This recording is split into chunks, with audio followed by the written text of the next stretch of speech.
आप देख रहे हैं द बिहार टॉप। मैं हूं आदेश पुरी। चर्चा करेंगे इस वीडियो में हम बीपीएससी की परीक्षाओं को लेकर। सबसे पहले बता दें कि कल ऑडिटर का एग्जाम लिया गया। बताएं 102 पदों के लिए एग्जाम हुआ, 47% उपस्थिति रही। और सबसे बड़ी बात, कल के एग्जाम में बायोमेट्रिक नहीं लिया गया। बहुत सारे छात्रों ने हमें मैसेज किया कि बायोमेट्रिक नहीं लिया गया है।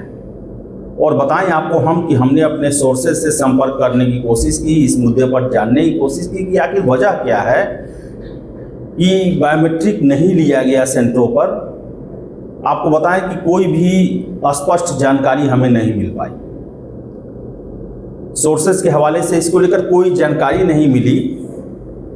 लेकिन आपको बताएं कि बायोमेट्रिक, मुझे जो लगता है, बायोमेट्रिक से आयोग अभी घबरा रही है, या फिर बायोमेट्रिक लेने वाले कंपनी का चयन नहीं हो पाया है।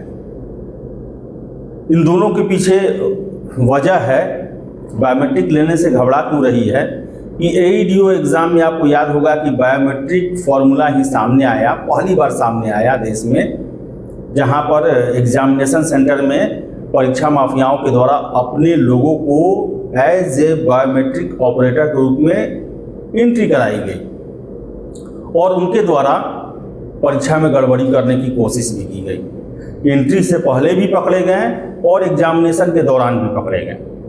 इसके बाद बता दें, लखीसराय में आपको याद होगा नीट एग्ज़ाम के दौरान वहाँ से भी लगभग 10 के आसपास बायोमेट्रिक ऑपरेटर पकड़े गए, जिन्हें परीक्षा माफियाओं के द्वारा एग्जामिनेशन में प्लांट किए जाने की तैयारी थी।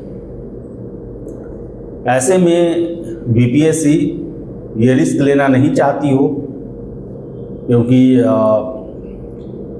मामला जो है अभी तक सुलझा नहीं है और ऑडिटर वाले एग्ज़ाम में भी कुछ बायोमेट्रिक ऑपरेटर के द्वारा गड़बड़ी न किया जाए।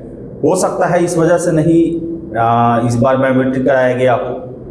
इसके साथ साथ एईडीओ एग्ज़ाम के बाद आपको याद होगा कि जो पहले से जो बायोमेट्रिक का ठेका जिन्हें दिया गया था, उनको बीपीएससी के द्वारा ब्लैक लिस्टेड कर दिया गया।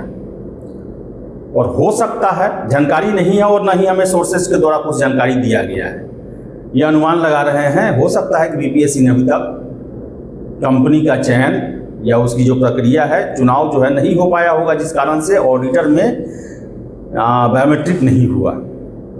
अब सबसे बड़ा प्रश्न है कि अहम एग्ज़ाम 72वीं सिविल सेवा का पीटी 26 जुलाई को है। कई छात्र पूछ रहे हैं कि क्या उस एग्ज़ाम में बायोमेट्रिक होगा या नहीं होगा। अगर नहीं होगा तो फिर जो एक एसओपी बनाया गया है उसका कहीं ना कहीं उल्लंघन हुआ। और बिहार के हर एक परीक्षा में स्कॉलर बैठते हैं, बहुत सारी संभावनाएं आ रही है और हम अब क्या बोले, कुछ जवाब मिला नहीं। और आशा करेंगे कि बीपीएससी 72वीं को लेकर कोई ना कोई प्लानिंग जरूर की होगी या करेगी। तो बायोमेट्रिक नहीं लिया गया है, अब इसका जवाब आयोग ही दे सकता है। हमने संपर्क किया, कोई जवाब नहीं मिल पाया। आगे बात करें, एक और अहम मुद्दा है, 70वीं का फाइनल रिजल्ट आया। रिजल्ट आए हुए आज देख ले 17-18 दिन हो गए, लेकिन अभी तक मार्कशीट नहीं अपलोड किया गया है। और आपको बता दें कि अनिश्चितता बना हुआ है अभी तक। पता करने पर यही जवाब मिल रहा कि कर दिया जाएगा, जल्दी हो जाएगा, लेकिन सर्टेन डेट नहीं बताया जा रहा। और आपको याद होगा कि एग्ज़ाम रिजल्ट आने के 2-3 रोज बाद ही हमने कहा था कि बहुत जल्द दे दिया जाएगा, लेकिन ये बहुत जल्द जो है वो समाप्त होने का नाम नहीं ले रहा। अब कई छात्र ही बता रहे हैं, हम अब इस पर दावा तो नहीं कर सकते, जो सुन रहे हैं वो बता रहे हैं, छात्र का ही कहना है कि पीटी परीक्षा के बाद मार्कशीट दिया जा सकता है। और इसमें कितनी सच्चाई है ये आयोग जाने, लेकिन बताएं आपको हम कि स्पष्ट जानकारी इसको लेकर नहीं मिल रही है। मार्कशीट को लेकर जारी कर देना चाहिए, क्योंकि जिन छात्रों का नहीं हुआ है वो बेसब्री से इंतजार कर रहे हैं, फिर से चेक हुए कॉपी को भी अपलोड करने का इंतजार कर रहे हैं, ताकि वो जल्द से जल्द देखें कि आखिर कहाँ पर कमी रह गई, इस वजह से उनको अंक नहीं मिल पाया अच्छा, जिसके कारण उनका फाइनली सिलेक्शन नहीं हो पाया, इंटरव्यू में कितना अंक मिला। तो बताएं आपको हम कि ये भी अभी श्योर नहीं है कि कब तक मार्कशीट अपलोड किया जाएगा। इसके साथ बता दें यही 29/2025 की बातें छात्र लगातार उठा रहे हैं, क्या हुआ, तो आपको बता दें कि कोर्ट में मामला है, अभी सॉर्ट आउट नहीं हुआ है। जब वहाँ से सॉर्ट आउट होगा, हरी झंडी मिलेगी, जो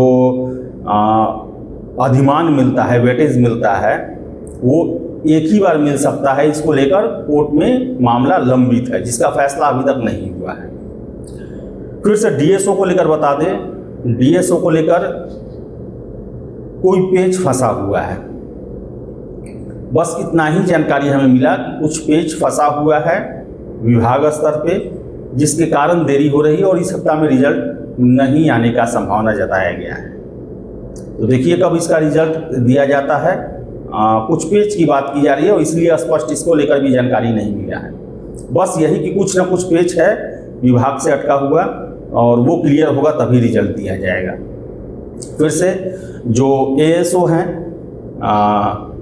उनको लेकर, उनके रिजल्ट को लेकर यही जवाब मिला कि सारा क्यू में लगा हुआ है, सब रिजल्ट बहुत जल्द दिया जाएगा। लेकिन अभी आयोग पूरी तरीके से 72वीं सिविल सेवा की तैयारी में लगा हुआ है। पूरा आयोग जो है अभी 72वीं सिविल सेवा के परीक्षा की तैयारी में लगा हुआ है, यही जानकारी हमें मिल पा रही है। इसके साथ साथ बता दें 2 अहम अधिकारी या तो रिटायर कर गए या ट्रांसफ़र हो गया। सत्यप्रकाश शर्मा जी सचिव थे, वो सेवानिवृत्त हो गए, और कुंदन कुमार जी ज्वाइंट सेक्रेटरी थे, उनका तबादला हो गया, वो गृह विभाग में अपर सचिव बन के चले गए। तो ये दोनों पद काफ़ी आयोग में अहम होते हैं और कंट्रोलर साहब के ही जिम्मे सचिव का पद है। और ऐसे में 72वीं एग्ज़ाम है, तो जो सूचनाएं मिल रही है कि सारा जो फोकस है अभी 72वीं सिविल सेवा को लेकर ही बना हुआ है। तो बताएं आपको हम, इसके अलावा एईडीओ को लेकर छात्र हमेशा पूछते हैं कि एईडीओ का क्या अपडेट है। तो आपको बता दें एईडीओ में तब तक कोई नया डेवलपमेंट नहीं होगा जब तक सरकार पीटी मेंस को लेकर अपनी अनुमति न दे दे। बीपीएससी के द्वारा सरकार के पास एईडीओ ही नहीं बल्कि जितने भी एग्ज़ाम हैं बीपीएससी में उन सभी को डबल फेज 2 फेज में मिनिमम करने को लेकर अर्जी दी गई है, जिसमें TRE4 फिर से एईडीओ। तो अभी तक सरकार से ये 2 फेज को लेकर अनुमति नहीं मिला है। अनुमति मिल जाता है तो फिर से इसका नोटिफिकेशन जारी किया जाएगा, क्योंकि बहुत बड़ा बदलाव एग्ज़ाम में हो रहा है। नहीं मिलता है अनुमति तो फिर आगे जो है वो नया इसके लिए डेट दिया जाएगा। लेकिन आपको हम बता दें कि अभी तक सरकार के द्वारा परमिशन एईडीओ डबल फेज एग्ज़ाम को लेकर नहीं मिला है, जिस वजह से मामला ठंडा पड़ा हुआ है और इस साल एग्ज़ाम होने की संभावना अब 50-50 पे आ गई है। देखिए आगे क्या होता है, जो अपडेट मिलेगा आपको हम ये करेंगे। इसके साथ साथ ऑडिटर को लेकर बता दें, छात्र पूछ रहे हैं कि ई ऑप्शन डाला गया, ई ऑप्शन नहीं रंगने पर नंबर जो है वो कटता है, और एडिटर के एग्ज़ाम में निगेटिव है कि नहीं है। तो आपको बता दें ऑडिटर के एग्ज़ाम में निगेटिव मार्किंग नहीं है, लेकिन ई ऑप्शन बीपीएससी ने हर एक MCQ बेस्ड एग्ज़ाम में यूनिवर्सल कर दिया है। यानी कि जिस एग्ज़ाम में आपका निगेटिव नहीं भी रहेगा और किसी प्रश्न को आप सॉल्व नहीं करते हैं और उसमें ई ऑप्शन नहीं रंगते हैं तो आपके अंक काट लिए जाएंगे। कहने का मतलब ABCD में से आपको चुनाव करना है, नहीं चुनाव करते हैं तो ई ऑप्शन रंग दीजिए आप।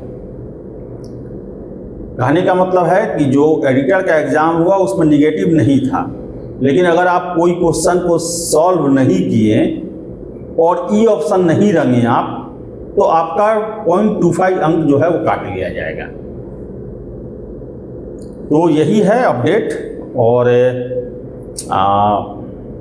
बहुत कुछ अभी अनिश्चित है, क्लियर नहीं हो पाया है। आशा करेंगे कि समय आने पर जो है इस पर क्लियरेंस होगा और मार्कशीट जल्द से जल्द अपलोड कर दिया जाए। छात्र बहुत ही व्याकुल हैं इसको लेकर। तो चलिए इस वीडियो में इतना ही। वीडियो पसंद आया लाइक शेयर करें, हमारे चैनल द बिहार टॉप को सब्सक्राइब जरूर कर लें। धन्यवाद।